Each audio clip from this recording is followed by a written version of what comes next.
Mtu kufungua biashara au kufanya kitu chochote, atakuoa mwanamke, kuhama, mambo yake yote kufanya duniani, mtu inatakiwa aombe dua ya istikhara, asali sala istikhara na aombe dua ya istikhara.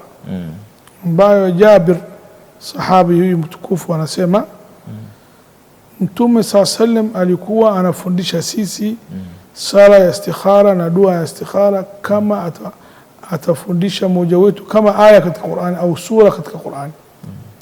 Manake hii Sheikh, mafhumu hii inapatikana, Mtume alikuwa yeye amemfundisha wasahaba Qur'ani, sio yeye ni mwalimu wao.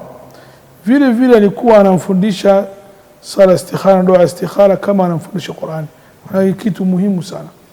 Dua al-istikhara ni sala kaambili, kisha tusoma rakaa kwanza kwa kafuruni, ya pili qul ahad au sura yote. Kisha utasoma Sheikh, utasoma dua hii: Allahumma inni astakhiruka bi'ilmik wa astaqdiruka biqudratik wa as'aluka min fadlika al-azim fa innaka taqdir wa la aqdir wa ta'lam wa la a'lam wa anta 'allamul ghuyub. Hina na Sheikh Mwisho ni neno nzito sana. Ndio. Allahumma inni astakhiruka bi'ilmik, Mungu mimi nakushauri kwa ilmu yako, ilmu unayo wewe. Wastaqdiruka biqudratik, natafuta uwezo kupitia uwezo wako. Was'aluka min fadlika al-azim, na kuomba mimi fadhila wako, huruma yako, neema yako ambayo ni kubwa. Fadhila ni kubwa ambayo unayo, mimi naomba. Fa innaka taqdir wala aqdir, hakika wewe unaweza, mimi sina uwezo hii. Wa ta'lam, unajua, wala a'lam, mimi sijui.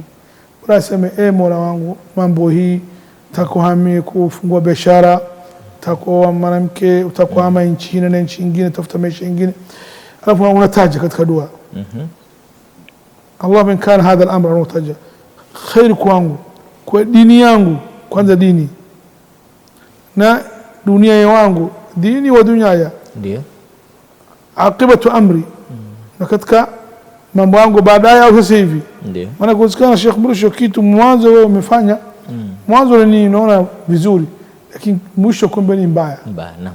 Sasa hii kitu kama khairi kwangu mwanzo au mwisho, khairi kwangu kwa dini yangu na dunia yangu, nifanye nyepesi.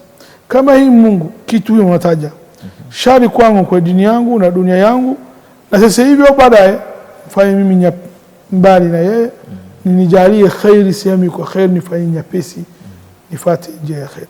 Hii dua Waislamu wengi istikhara wanakosea. Sasa mtu kabla dua ya biashara kwanza aombe dua hii kabla hajafunga biashara hii. Au mtu kabla hajafunga biashara, hakuna kitu ambaye dua maalum. Kama ya duka unamgoba hasad, soma al-Baqara,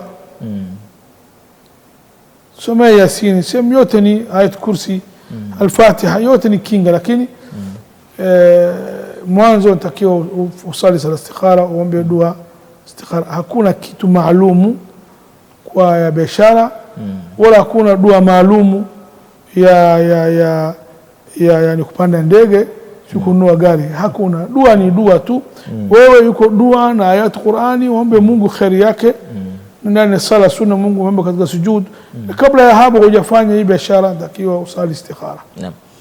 Kuna mambo mawili hapo tukiongea katika hili swala la istikhara. Nini majibu yake? Majibu mtu atajua kwamba dua hii imepokelewa ama jambo langu hili limekubaliwa, ataota ama itakuwaje? Alhamdulillah Sheikh Mrisho, muhimu, swali muhimu sana. Sio lazima wote, inawezekana shetani anakuchezea, lakini sisi katika dini yetu hatuchukui hukumu katika ndoto. Ndoto hatujengi hukumu katika ndoto yetu. Asubiri ndoto, asisubiri ndoto. Asali, lakini wakati anasali aingie katika 50-50, half 50-50. Sio anaingia yeye anataka kitu fulani, aingia amsalimu amri Mola wake. Baadaye kama ikikhairi, Mungu anafanyia njia ile ambayo anataka yaendelee kazi yake. Kama ni ngumu, Mungu hataki. Bwana Sheikh, nataka kufungua biashara, kushali istikhara, endelea kufungua biashara yako, endelea katika zile hatua zako za kufungua biashara. Naam. Kama ni Mungu amekubali kufanya pesa, itaelekea. Kama ni anaona nzito, acha, Mungu hataki. Naam. Asante.